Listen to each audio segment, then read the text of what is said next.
Once the laughingstock of the Ranger subclasses, the updated Beastmaster brings a lot to the table. With an arsenal of animal companions at your back, this is why you should play a Beastmaster.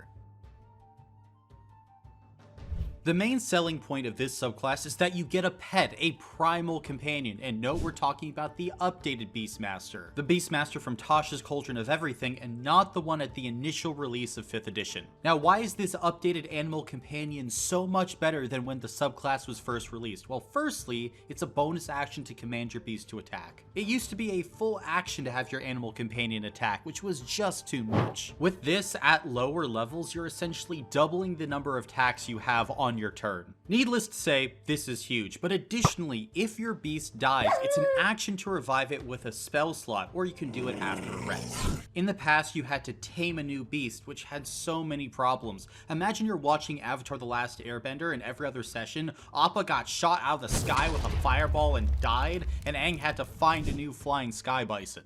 A lot of the emotional connection with the companion is gone. Aang wouldn't care that his bison just got kidnapped. He's gonna tame another one next week. This was the struggle of Beastmaster Rangers when 5th edition first came out. So now, being able to revive and summon your pet is a huge deal because you can actually make a strong connection with your pet. And look, even if your dungeon master at the time wasn't trying to kill the beast, a dragon's breath weapon is gonna kill just a normal wolf running around on the battlefield. But this is not the case with the new primal companion because you just get more health for your companion. The new primal companions scale with health, and that's huge. So like, one of the best animals the old Beastmaster Ranger could get was a panther, and it had 11 hit points that did not grow over time. Your new animal companions get double that health from when you take this subclass. It's just better. So now your companion is going to level up with you, and if a dragon so happens to hit it with their breath weapon, they're not going to instantly die. You need to know that if you're going to be playing a Beastmaster, you have to use the updated Tasha's one. The old Beastmaster just does not keep up with modern 5th edition D&D. So with all this being said, why is the companion so great? And I have a few reasons. The first boils down to action economy. The action economy is how many actions and hit points your side has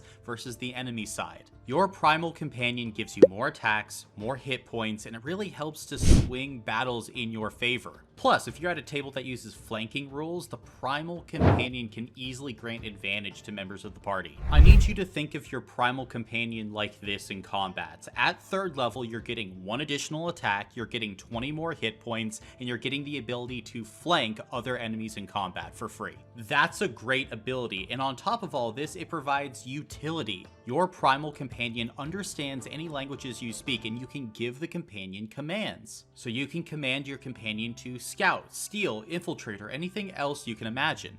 Now, without spells, you can't actually talk to your animal companion. Luckily though, the Ranger has spells that allow you to talk to your animal companion. So you have to understand the utility potential of your companions when you're taking this subclass. And I do want to emphasize companions because you have a land, sea, and sky companion. So basically, you can pick and choose which animal companion is going to be most effective for your utility situation. So if you're climbing up a mountain, you might choose the Sky Companion to go fly around and scout the area. Or if you're exploring an underwater cave, you choose the Sea Companion, who can swim much faster than you guys can hold its breath and go in and scope out the entirety of that cave system. But I have one last reason why these companions are so good, and it's friendship. This is a traveling companion and a character in their own right. We'll talk about this more later on in the video, but your primal companion gives so much role-playing potential as well. Which is good, because we want the primal companion to be impactful in all areas of the game. This is definitely something that the Beastmaster focuses on, because every single feature improves your companion in some way. This subclass is hyper-focused on one feature, and this kind of brings me to my last point. Because this subclass is so hyper-focused on this one feature, it becomes very new player friendly. All a new player has to do is master their primal companion, but this is easy because it's mostly going to be moving and attacking anyways. All other features that this subclass gets just build on the companion. So a new player doesn't have to juggle a bunch of new features as they're going throughout the campaign. Plus they get a whole host of pets. I've never had a new player not like the updated Beastmaster, which I think is a major win for this subclass. It is in a much better position than it was when 5th edition was first released. How many times do we have to teach you this lesson, old man? I love the young people. So with all this in mind, let's get to the concepts beneath the Beastmaster Ranger. And really, it's a simple concept to reflect a fairly simple subclass. You are a basic ranger who has an animal companion. Now, I'm not going to reiterate the basic idea of a ranger, but you can check out my ranger guide for a refresher. There are some questions that we should ask though when we are constructing a Beastmaster Ranger. For instance, the primal companions are magical, so how did you get these companions? You weren't always able to summon these strange creatures, so how did that come about? Is it a gift from a god, a deal with a fae, or are you just a natural chosen one? You can use this as a starting point for your character creations. Another thing to consider though is the personalities or traits of your summoned primal companions, because this is the thing a lot of players miss. Your primal companions are characters too. So often we put no thought into the creatures that we're summoning. Even then, when I see players put thought into the creatures they're summoning, it's mainly how they look, but not how they behave. Treat your primal companions like NPCs in your backstory. One is likely going to be appearing every single session, so why wouldn't you flesh them out? They're literally friendly NPC characters that are loyal to you and that can never die, so go wild. One last thing that you can do to improve your immersion while role-playing your Beastmaster Ranger is to incorporate sound effects. Getting the right sounds and ambience can really pull you into the roleplay. And the sponsor for today's video has all the sound effects you need. That's right, returning again, it's our sponsor, Describe.com. Describe is your one-stop shop for everything you need to run an immersive D&D game. They have thousands of descriptions for everything from monsters to magic items and even spellcasting descriptions. They're also releasing their new software, Opus, which is a film quality audio library containing a growing number of over 3,000 ambiances, sound effects, and musical pieces for your game. Opus is even packed with class and subclass specific theme songs to drag and drop into your games. I personally love the Bloodhunter theme. Take a listen.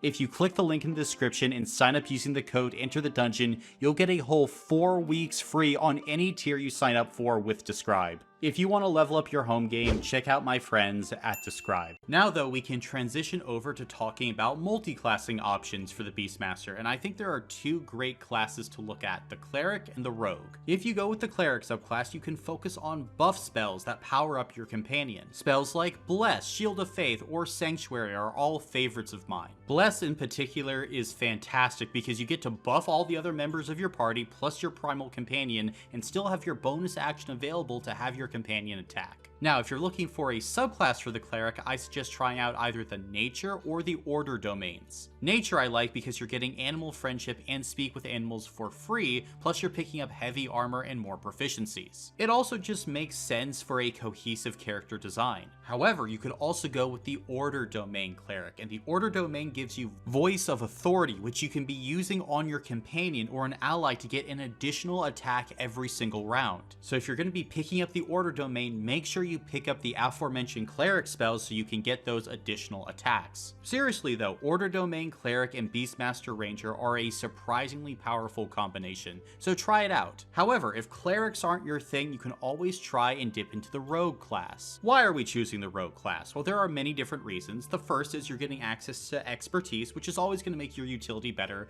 but you're also getting sneak attack. As a ranger, if you're using a bow or short swords, you're going to be able to make use of that sneak attack. Then, since you have your primal companion, you're basically going to be getting that sneak attack for free every single round. It's a 1-level dip that's going to increase your damage and utility. I wouldn't suggest dipping 2 levels of Rogue though, because Cunning action is a bonus action, and your bonus action is already taken up with you controlling your primal companion. 3 levels of Rogue though gets you a subclass, and that might be worth it again. I'd recommend you looking at the Arcane Trickster or the Phantom subclass. The Phantom subclass is great for getting you more damage, more proficiencies, and more synergy with the primal companions. However, the Arcane Trickster is going to grant you some much needed extra spells, and here's a great point where we can offshoot into some of the weaknesses of this subclass. Because here's the thing with the Beastmaster Ranger, unlike pretty much every other Ranger subclass, it's not giving you new spells. I cannot for the life of me understand why when they were updating the Beastmaster, Wizards of the Coast did not give it spells. What a shame, because you definitely feel it while you're playing this subclass. Other ranger subclasses like the Horizon Walker or the Gloomstalker are really built off of partially the strength of the spells that they're given. And well, the Beastmaster has none. If you're a player who doesn't really care about spellcasting, this is not going to affect you, but I know many people out there really care about what spells they can cast. Now, another thing that holds the Beastmaster back is also why some players will love it. You see, because the Beastmaster focuses solely on the Primal Companion, it can get a little old at higher levels. While some ranger subclasses like the Horizon Walker feel fresh and vibrant throughout the adventure, I can say from experience the Beastmaster does not. Your new features are upgrades to your companion, but they don't really change how you play or give you any tools until 15th level. But by the time you get your share spells feature, it's usually way too late. If I run a long-term Beastmaster again, I might just add the 15th level feature at 7th level and figure out something new for 15th level. Because here's the really incredible thing, that 15th level ability is phenomenal, and it gives a lot for the Beastmaster to work with. It just sucks that you get it so late in the game when most parties have quit playing. Finally, and this is true with a lot of ranger subclasses, but is particularly egregious for the Beastmaster, it has a way overtaxed bonus action. The Ranger naturally is going to use its bonus action basically every turn, but you have to use your bonus action for the Beastmaster on your animal companion. At least that's what the subclass wants you to do, but there will always be turns when your animal companion will just do nothing. You have to use your bonus action on something else, and for your other character, because that's how we have to think about your primal companion, for your other character to just sit there doing nothing, staring at the fight, it just feels off. It feels wrong. Now, this doesn't happen all that often, but it is something every potential player needs to be made aware of because it will drive you crazy. However, will these aspects detract from the overall score of the Beastmaster?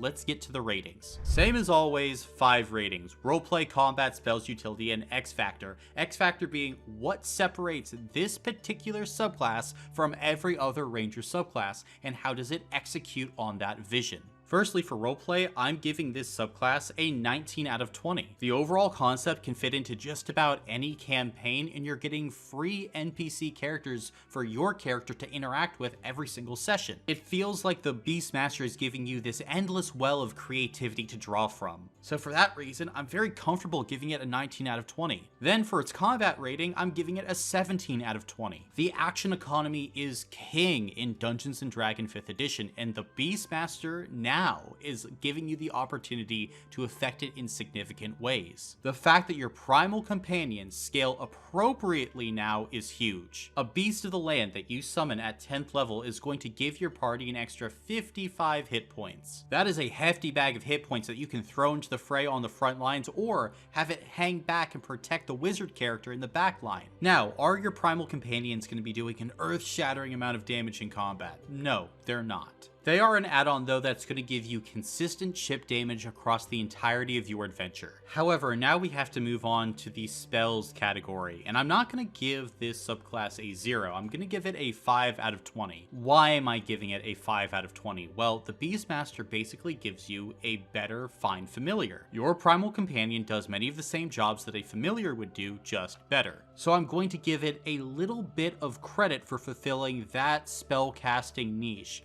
Otherwise though, it gives you no spells. The lack of spells is the biggest thing holding this subclass back, so unfortunately, it's a 5 out of 20 here. And this is a theme that's going to be repeated in the utility category, where I can only give the Beastmaster a 14 out of 20. Once again, the Primal Companion is great, but what else are you giving me? The Beastmaster Ranger is a one-trick pony, where other Ranger subclasses have multiple utility options. Now, the trick that the Beastmaster has is a pretty damn good trick, but I think the average D&D player after a certain point is going to be left wanting more, so I'm giving it a 14 out of 20. Finally, we have the X Factor, and the X Factor for this subclass comes down to its Primal Companion feature. It's the thing we've been talking about for the last 13 minutes, basically non-stop. In 2024, I love what they've done with this feature. However, it gets old. I really wish they would have reworked this subclass and switched around some features and given the Beastmaster just a few new tools. I love the concept of the Animal Companion, and I love how they implemented it with this subclass. I just think that Wizards of the Coast didn't completely explore this idea, and that's very disappointing,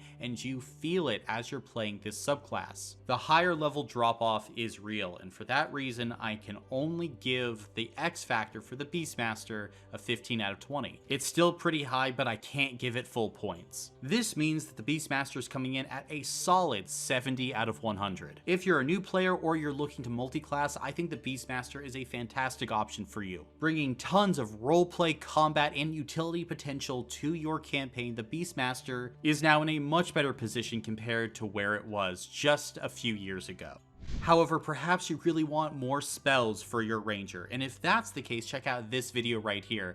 This is a subclass that loves casting spells as a ranger. Also, consider going to check out my Patreon, where I offer one-on-one DM coaching. And also, thank you for entering the dungeon.